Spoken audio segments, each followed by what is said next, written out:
Hello everybody and welcome to another video. We've still got our ugly mask on our face. Let's actually turn that off, shall we? I don't know why, the skull mask's alright and I kind of like it because it's quite unique. You know, like these starting masks that you pick at the beginning, the game doesn't really make it very clear, but you cannot get them again, as I mentioned earlier. So it's kind of nice to hang on to, and I think I'd kind of enjoy it maybe many hours down the line, but I don't know, man, it kind of ruins my face a little bit. So anyway, hello everybody. We're in Caledon Forest. Just as we had to on the Char, and just as we had to on the Human, we've got to go and do one of the heart quests around here just to help someone out and prove that, hey, we're a good Sylvari and we're nice. The reason for us doing it, I don't know, they did explain it yesterday, didn't they? But it's not a very good reason, I have to say. The termite lava is well entrenched. A shovel will be necessary to remove it, sure. We're not actually in the zone of a heart at the moment anyway, so whatever. We did speak to the scout yesterday, who kind of marked off many of the hearts here, as you can see around. I'm probably going to do either this one or this one, and then maybe show you the entrance to one of the jumping puzzles in the game, which is kind of cool. Also, I've got my, I've changed my hotkeys and stuff quite a bit since last I was actually LPing. And I now have, like, change into town clothes very close to open map. So where I used to always hit the wrong button and you didn't see, now you're going to see me randomly pop into my town clothes. So there's that. There's quite a cool hotkey to actually bind, to be honest, because I never really swapped into town clothes that much. In fact, for a while there, I did kind of forget that they existed at all. Especially when Halloween came in, they kind of added just costumes and tonics for the costume brawl. I bought some from the cash shop, and then because I kind of only really play one character a lot, my elementalist, I kind of just forgot really that town clothes existed in any other capacity. Especially considering really you only get the town clothes for your character, and then that's it, right? I mean, you don't seem to get many other town clothes. I once stumbled upon a set in like one of the late game Char areas, but otherwise, I do keep hitting the map now, stupidly. Otherwise, you don't really get it at all, so I don't know. It's an interesting system, though, and we'll probably see my characters in them. I'm not even sure I've really shown them off, actually, on my my other characters. In fact, have I ever even talked about in the LP? So there's this thing called town clothes, guys, where you can't fight in them, but they're supposed to look kind of cool. And I guess that if the game encouraged you to spend more time in the cities, there, as I suppose originally it was penned to, then maybe we'd see them be used a bit more, but they're not, frankly. Most of the stuff we do in the game does involve fighting, so yeah, they're just kind of a bit naff. They did decide, though, at Halloween not to make town clothes like a part of the costume brawling system, which is probably telling of the fact that they've not given up on the system altogether. They could have easily at that time, and I'm sure that they thought about it, they could have easily at that time thought, we're not really using town clothes for anything, can we be bothered with it? Let's just put them into costume brawl and add them as kind of default costume brawl things that everyone gets for free, but they didn't do it. So anyway, this little bit here, this isn't a heart quest, but if you haven't noticed, actually, there's Caledon Forest probably got the record, I believe, for the highest amount of jumping puzzles, and in fact the earliest one in the game really for a Sylvari would be right here. There's this tiny little hole here amongst these trolls, which if you're lucky you can spy and climb down. I don't know whether this is described elsewhere in the game, like you can speak to an NPC and under the right circumstances they'll tell you that there's a jumping puzzle hidden here, because it is really well hidden, and that does happen in the game. There's a couple of jumping puzzles that I know in particular it works with in the Char areas. Like, I remember... Oh no, there's not a jumping puzzle. There's a weird thing in Ebonhawk, which is one of the human cities. I'm not actually going to go and do the jumping puzzle because I did it on a different video before, but it's there if you want to go and try it. But yeah, there's in one of the human cities, Ebonhawk, in one of the Char areas, there's like this weird hidden like secret door place that gives you a chest, and the chest doesn't really carry anything cool, but it's an interesting little puzzle thing. And actually miles away in that same region, if you speak to a certain NPC under the right conditions, and like I believe if you're a member of one of the correct orders and you speak to him, he'll actually tell you this secret thing. And so there are hints in the game about stuff like that. It's just there's not hints for everything, and I don't know, it's a bit few and far between. But with something so well hidden as that, I wouldn't be surprised, I guess is what I'm saying. So anyway, there's that. There's also a heart just to the north of it, a level 4 heart. I don't know whether we'll actually be able to complete it, because we're only level 2, but we can try. There's also a waypoint, which I'll grab, and we can always get credit for resurrecting people, which doesn't require us to have any combat skills at all. I'll talk about my skills too. So we've got an axe in our main hand. From what I've played of Necromancer so far, I've played bit of it in PvP now, so I've played a lot of PvP in general, so I know kind of what they do in PvP. They're incredibly powerful there. I don't know about PvE so much, but I do know that the weapon that you originally get as a Sylvari, the axe, is a bit rubbish. Like, I probably won't be using it that much. The auto attack inflicts vulnerability, which I guess is nice for group situations. I think vulnerability is just incredible. If you just think of it as might for the entire team, I think that's kind of a nice way of putting it, because it has the same effect, except that everyone around you is also dealing that extra damage. Ah, then what? Oh, that was pretty cool. Okay, so there was no saving that Sylvari. Instead, she turned into a grub. It did give us our completion, though. That reminds me of some pretty horrible stuff you find later on in the game and all. But yeah, so vulnerability is quite nice. I guess this might be nice for group areas. But then the second attack doesn't have any secondary effects. It just does damage, and it slowly does damage, which ticks up over time. So I kind of think of it a bit like if you played a warrior, the skill 3 on rifle comes to mind. Skill 3 on short bow as well for ranger. Those kinds of things, except it's not even projectiles. So, I mean, what does it do for you? It gives you some life force, which I'll explain, but I don't know, I'm not too keen on it. The other one's Unholy Feast, which gives you retaliation for only 3 seconds. Even with boon duration, that's not going to help it that much.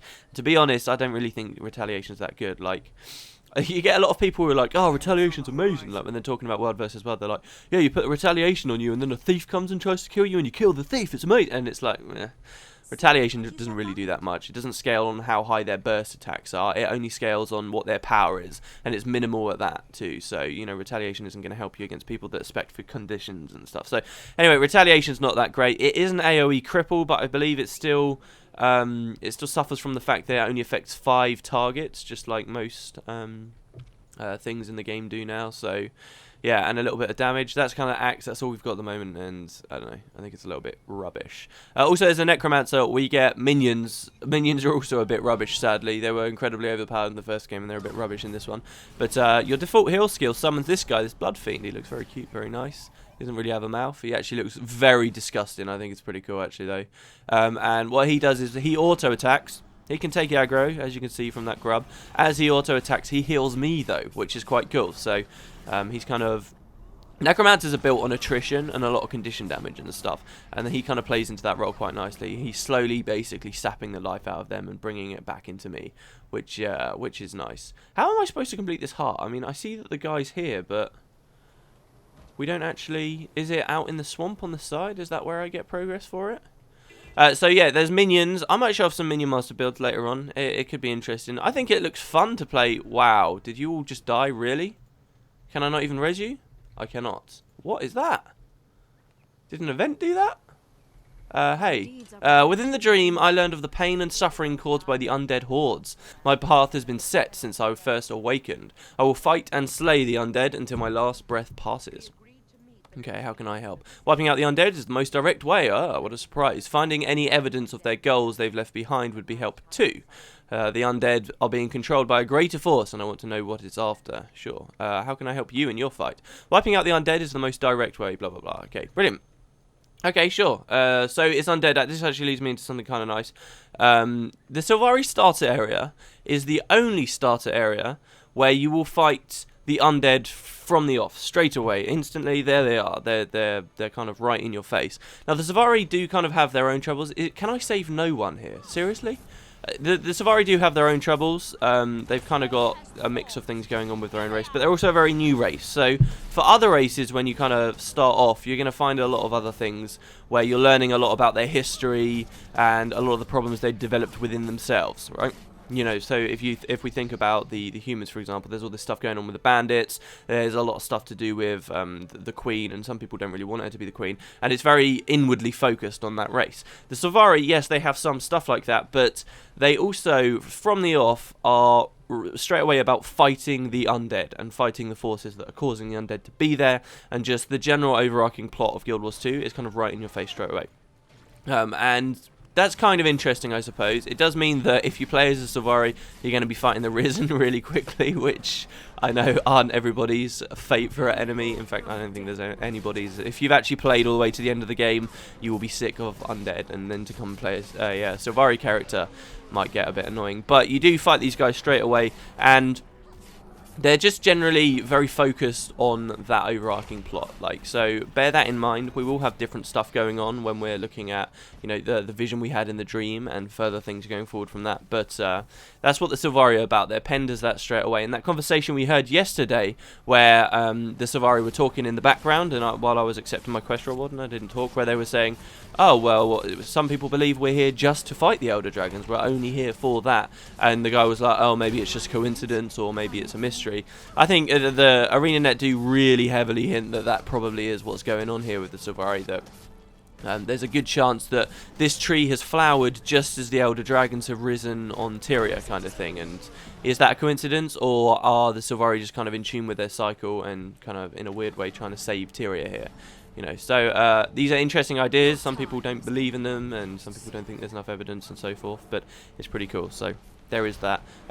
Also, we're now in a swamp. We've got lots of, you know, stuff to blow up and corpses to burn and things to kill, and we're getting progress for our heart. I also kind of wanted to talk about, just before we completed this, a little bit about Caledon Forest itself, because I mentioned it a little bit, and we'll have a lot more to talk about as we progress through the map. There's some very interesting stuff to do with the water here, some ruins in the middle and so forth, but just the area in general. I mentioned that it's on the Tarnished Coast. I did look on the wiki before I came. They have some interesting trivia. The game's getting old enough now that if I look on the wiki, I can just like steal trivia from it. Apparently, Caledon, it's actually a name that appears a couple of times in the real world. The first one is Caledonia, which was what the Romans called Scotland. This isn't very much like Scotland, as you can tell, so I don't think it's necessarily named after that, but it's pretty cool. And apparently there's like some big old forest in Scotland as well that's slowly growing back now, and obviously we're in Caledon Forest, so it could be a reference to that. But more likely, there's also an island in the Pacific called New Caledonia, which is basically, it's supposed to be geographically just like this. It's got, you know, it's big, it's very densely populated with jungles, and it's got kind of big rocky cliffs, which we've seen a little bit of, I suppose, already, and it's full of like big insects and giant lizards and stuff. So I don't know whether ArenaNet got their inspiration for naming this place from there. They don't seem to, in the past, have just kind of taken names from things like that, but then Ascalon itself, Ascalon is a reference to something I used to know. I can't remember what it is anymore, but Ascalon was a real thing. I think it might have been pronounced Ashkelon or something in real life. It was like some mythical city or something, and it seems very much that Ascalon was named after that.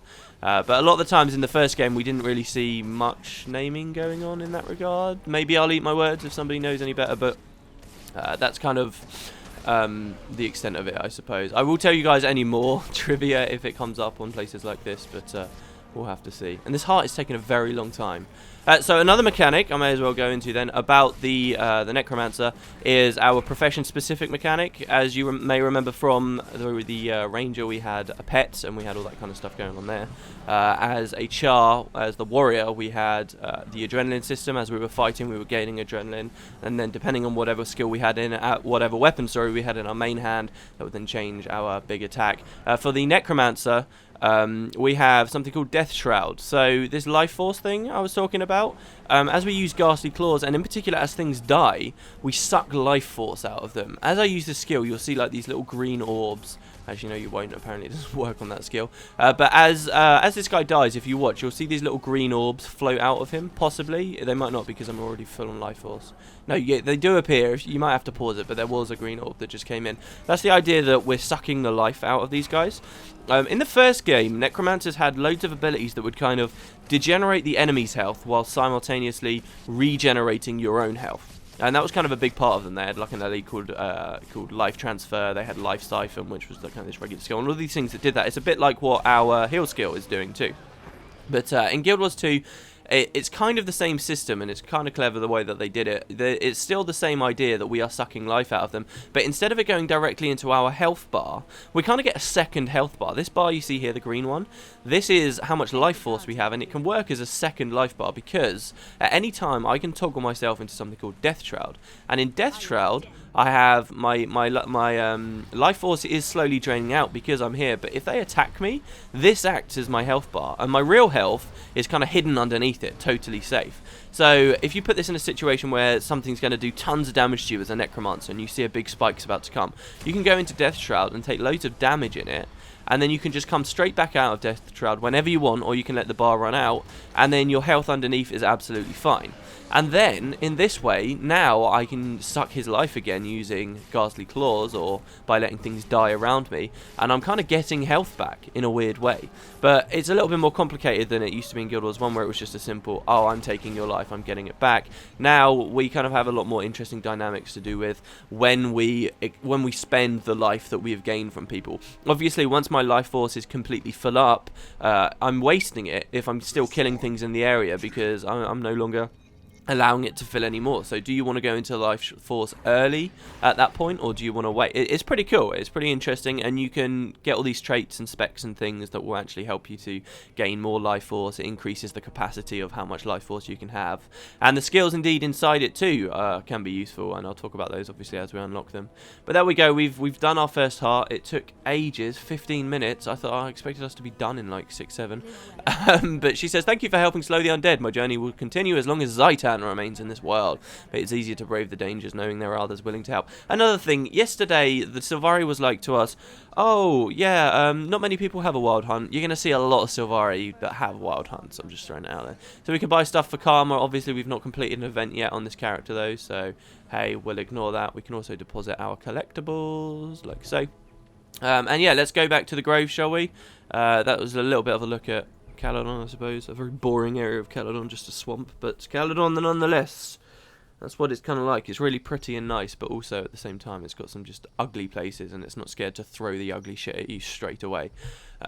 So yeah, we'll go back into the grove and we can talk about some of the stuff I wanted to talk about yesterday, particularly to do with the wardens. It's something I've mentioned quite a few times on my channel. I think I'm just going to have to get used to the fact that I'm going to be mentioning stuff over and over again. I mean, I've been doing Guild Wars stuff for so long now that it's kind of all already been said. Guild Wars 2, I don't know. So actually, this segment always me quite nicely into one of the reasons why I think I had a bit of a break.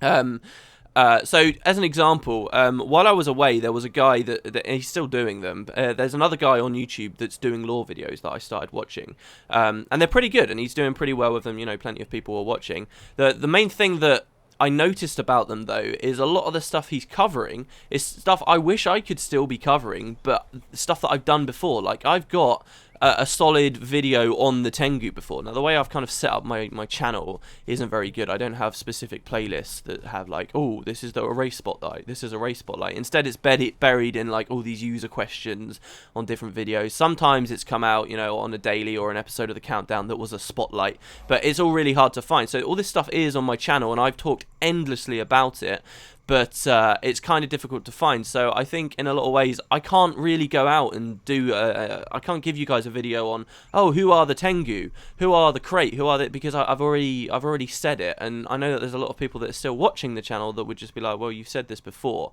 And, you know, because I don't have the ability to be a different person, and yes, time can change my opinion slightly, I suppose, in the way I phrase things, but I feel like it would be a little bit redundant. So a lot of those odd things I wish I could still be talking about and still interest me to an extent. I can't. So that's one big thing that's kind of ruined a lot of the videos and things that I'm doing. Now I'm happy in the LP to mention these things again as they come forward, but yeah, I guess that's one big thing that I just kind of wanted to mention to you guys, that, you know, I'd love to still be talking about the Tengu, but in truth there wasn't that much new that came out with Guild Wars 2. Before Guild Wars 2 came out, we knew that they were all hiding behind a large wall in the Dominion of Winds. We knew how they got there. We knew all of that stuff. And what did Guild Wars 2 bring to the table? Nothing really. There's one interesting encounter with the Tengu later on in the plot, which I'll mention in the LP, but you know, that doesn't warrant a whole new race spotlight video. I summed up everything I know about the Tengu in one video, and there's not much new to be known. There's a bit of a redesign in their character. There's some cool stuff about how, you know, the way they speak, I think, is very much similar to how you'd imagine them to speak, given the lore we were given back in Guild Wars 1 when they weren't voice acted, and it's consistent, and that's cool, but I can't do a whole video on stuff like that. So that was one thing. Anyway, the reason why I originally mentioned that is because I'm going to talk about something a second time in a row, which is the Wardens. These guys, we were told yesterday, are kind of charged with protecting the Grove. This is our home instance, by the way, in the Grove, underneath the Pale Tree. It's pretty cool. Actually, it's not pretty cool. It's not a very good personal instance, I don't think. I haven't spent that long on a Sylvari, but it's kind of rubbish. You can't really tell specifically what part of this city is your personal instance, but like as an example, this side of this wall is, that side of the wall isn't. There's nothing particularly special going on here. The one in Divinity's Reach is by far the best, and still it has none of the impact or consequence or changes that were meant to be reflected in it when ArenaNet were designing their game. So yeah, it's not very good, I don't think, but we'll see what happens. Maybe my opinion will change as we continue forward. But there's some people here. There's some more menders. Don't forget, these are Sylvari. I don't know whether I got my point across properly yesterday, but I was trying to say that if the Sylvari have got to the point where they're assigning real people just to fix newborns that have come out of the tree that are wounded, that's kind of showing how bad the situation has got with the infection of the dream. That's what I was trying to say. Menders can obviously, though, they're just kind of Sylvari that are specialised in Sylvari anatomy, so they can probably help us very much with just regular Sylvari that have been injured or wounded. Also, another thing that was kind of hinted, but I didn't explain 100% yesterday, Sylvari don't age. They're born full grown, they don't age, so any kind of thing that needs to be fixed isn't coming through, attrition, to use the word again, of time. It's simply because they are seriously sick, something's infected them, something has seriously got under their skin, and there's been a problem, like namely with a fight or an injury, which is interesting as well. So there's quite a lot of menders around, but we're going to go upstairs and we're going to speak to a character. Not these stairs. Maybe I don't like this instance as well, because I always get confused with it. There's like two little corridors here that look exactly the same, but they lead you to different areas. No, it's not there. Is it this one? Oh my god. Or is it that one over there? I think it might be that one over there. Let me have a look. That one leads you out onto a roof with a warden on it, no doubt. And a farmer. What are you doing up here? Two farmers. And this one leads you again onto the roof. Okay, so it has to be not there. Over here. It has to be over here. Okay. I could follow the green arrows too. Oh, or maybe... It's because I haven't triggered the damn thing. It's because I didn't read the mail we got when we finished the heart quest. Sorry, guys. Hold on. Let's go back out into the grove. And we'll read the mail, and then it will trigger the next bit of the personal story, and then we can come in here. That's twice now. I've got into the grove prematurely. Okay, mail. Hello. Yes. Thank you, Kaliak. I can't begin to express how much the undead distress me to the core. I'll never forget our experiences at Sleeves Inlet. We nearly died. I want you to know that. Wherever your hunt takes you, you have a friend here. I'll never forget our experiences at the Sleeves Inlet. I bet a lot of players did, because it's just one heart out of many. Okay, special item delivery we don't need. Alright. Kate sent us a message after we helped some people. Valiant, she says, a wonder has been sighted in the Caledon forest. Villagers say that they have seen a white stag roaming the forest. Legends tell of such a thing, and the Pale Tree herself has said it is a spirit of protection and wisdom. So the Pale Tree can speak. Interesting. We'll go into that more as the story progresses. I remember seeing the image of this creature in your dream. So she saw it too. Kind of weird. Somehow you have a connection to this white stag. We must speak of your dream to the leader of the cycle, and perhaps see if we can interpret its meaning. Perhaps I added that word in there for some reason, perhaps you may even be the one to capture the stag and bring it safely to Mother's care. Return to the grove and I will tell you more. Okay, brilliant. I must be psychic, Kaif, because I knew, I don't know how, but I knew you were going to tell me to come here. Recommended level 3, we're only level 2. Shouldn't be too bad though, I hope. We can always swap to my other character at some point anyway, so it's fine. Right, okay, so she's over here. You don't even have to go upstairs. What is this? What is this? Interesting. Okay, so she's there. We also have Mender Glindiro and Mender Ain here.